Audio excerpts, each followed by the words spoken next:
आरव सिंह और उसकी मां सुनीता देवी सुबह सुबह अपना ट्रैक्टर लेकर चीनी मिल में गन्ना तौलने जा रहे थे। आरव सिंह कॉलेज का छात्र था, लेकिन इस बार छुट्टियां होने की वजह से वो मां का हाथ बटाने आ गया था।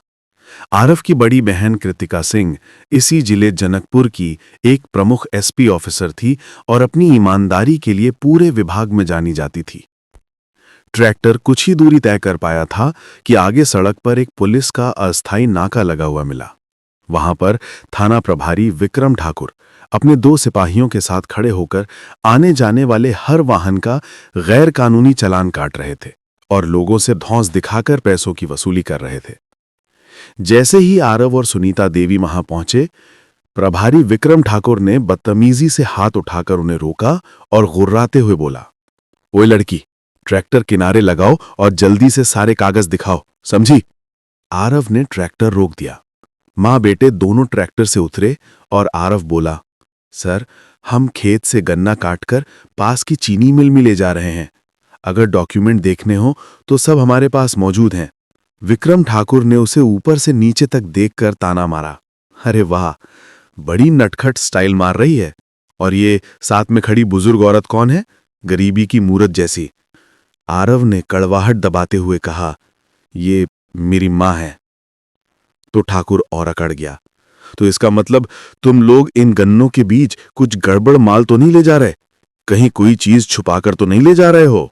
आरव सिंह ने शांत लेकिन मजबूत आवाज में कहा, सर, अगर आपको हमारे ट्रैक्टर की जांच करनी है तो आप कानूनी तरीके से कर सकते हैं, लेकिन आपको मुझे और मेरी मां को नीचा दिखाने का कोई हक नहीं है।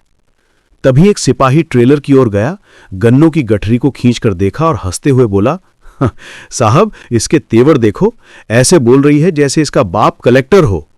दूसरे सिपाही ने और भी निकृष्ट अंदाज में कहा, सर, मुझे तो ये मां बेटी दोनों कहीं और की लगती हैं, खटका सा लग रहा है। ये शब्द आरव के दिल में चुभ गए। उसकी आंखें लाल हो उठीं। उसने गहरी सांस लेकर जवाब दिया, जुबान संभाल कर बोलिए, ये मेरी मां है, हमारे सारे दस्तावेज सही हैं, आप सिर्फ अपना काम कीजिए। औरतों के बारे में ऐसा बोलना एक पुलिस वाले को शोभा नहीं देता। इतना सुनते ही थाना प्रभारी विक्रम ठाकुर आग बबूला हो उठा और दहाड़ा, अबे चुप, तू हमें सिखाएगी कि कैसे बात करनी है? हमें कानून मत समझा, चल जल्दी से कागज निकाल। आरव ने ट्रैक्टर के बॉक्स से लाइसेंस और दस्तावेज निकालकर उसे दिए, लेकिन विक्रम ठाकुर ने बिना देखे ही कागजों को फाड़कर सड़क पर फेंक दिया और चिल्लाया, हमें बेवकूफ बना रही है, नकली कागज दिखाकर सोचती है निकल जाएगी, हमसे चालाकी कर रही है। आरव का गुस्सा फूट पड़ा, सर, ये क्या हरकत है? ये सभी असली कागज थे, आपने फाड़ क्यों दिए? आपको किसने हक दिया है लोगों के साथ ऐसी जबरदस्ती करने का? बस यही सुनना था। विक्रम ठाकुर आगे बढ़ा और बिना झिझक के एक जोरदार थप्पड़ आरव के चेहरे पर दे मारा। आवाज इतनी तेज थी कि आसपास सन्नाटा छा गया। आरव का सिर झटका खाकर किनारे हुआ, आंखों में आंसू भर आए। उसी जिले की एसपी की बहन आज उसी जिले में वर्दी पहने गुंडों के हाथों अपमानित हो रही थी। उसकी मां सुनीता देवी चीख उठी और रोते हुए बोली, अरे क्यों मारा मेरी बेटी को? जानते भी हो किस पर हाथ उठाया है?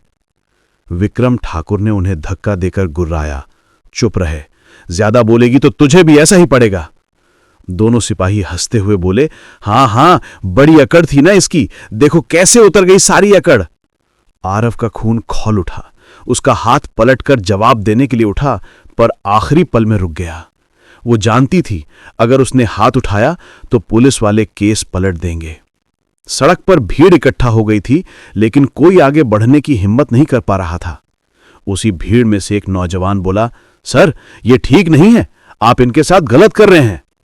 विक्रम तमतमा कर गरजा, क्यों, तेरी क्या लगती है? चल भाग यहां से, नहीं तो तेरी भी हड्डियां तोड़ दूंगा। फिर वो चिल्लाया, दोनों को जीप में ठूसो, थाने ले चलो, वहां बताएंगे पुलिस की ताकत क्या होती है। तीनों पुलिस वाले धमकाते हुए मां बेटी को जीप में ठूसने लगे। जीप में आरव अपनी मां को सीने से लगाए बैठी थी। सुनीता देवी रो रही थी और बेटी के चेहरे पर पड़े थप्पड़ के निशान को सहला रही थीं। आरव की आंखें ऊपर आसमान पर थीं, चेहरे पर चुप्पी थी, लेकिन दिल में तूफान उठ चुका था। थाने पहुंचते ही विक्रम ठाकुर मूंछों पर ताव देकर बोला, इन दोनों को लॉकअप में डाल दो, सुबह तक सारी अकड़ निकाल देंगे। सिपाहियों ने मां बेटी को धक्का देकर एक बदबूदार अंधेरी कोठरी में बंद कर दिया। दरवाजा बंद होते ही दीवारें उनकी सिसकियों से गूंज उठीं। लेकिन पुलिस वालों को मालूम नहीं था, थाने के बाहर ऐसा तूफान उठने वाला था जो उनका पूरा करियर हिला देगा। कोठरी में सुनीता देवी रो पड़ी, बेटी, हमें कहां बंद कर दिया, अब क्या होगा? आरव ने मां को गले लगाया, मां डरो मत, सब ठीक होगा, बस थोड़ा सब्र करो। पर तभी सुनीता देवी की सांसें उखड़ने लगीं, उन्हें दमा था। आरव घबरा गई।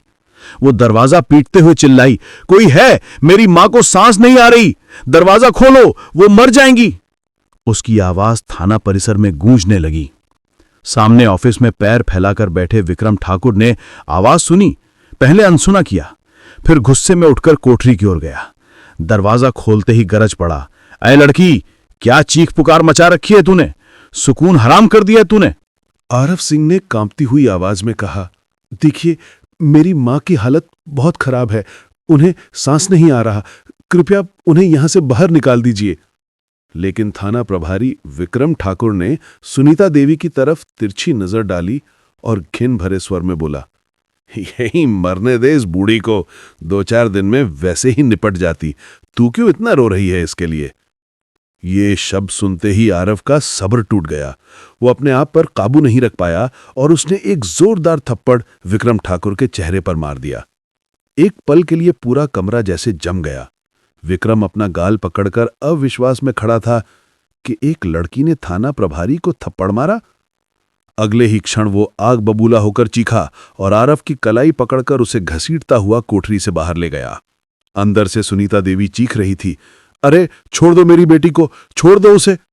लेकिन विक्रम ने उनकी पुकार को हवा में उड़ा दिया। वो आरव को मरते धकेलते हुए एक साइड वाले स्पेशल इंटेरोगेशन रूम में ले गया। अंदर जाते ही उसने दरवाजा बंद किया और आरव को जोर से जमीन पर धक्का दे दिया।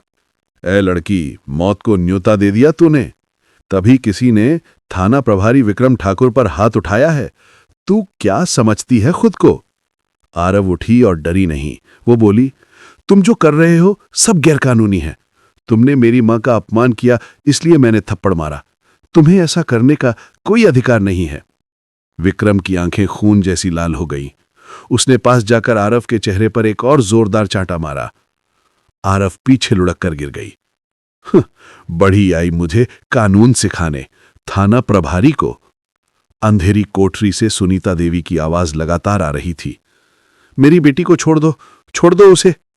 लेकिन विक्रम ने उनकी पुकार को हवा में उड़ा दिया। वो आरव को मारते धकेलते हुए एक साइड वाले स्पेशल इंटेरोगेशन रूम में ले गया।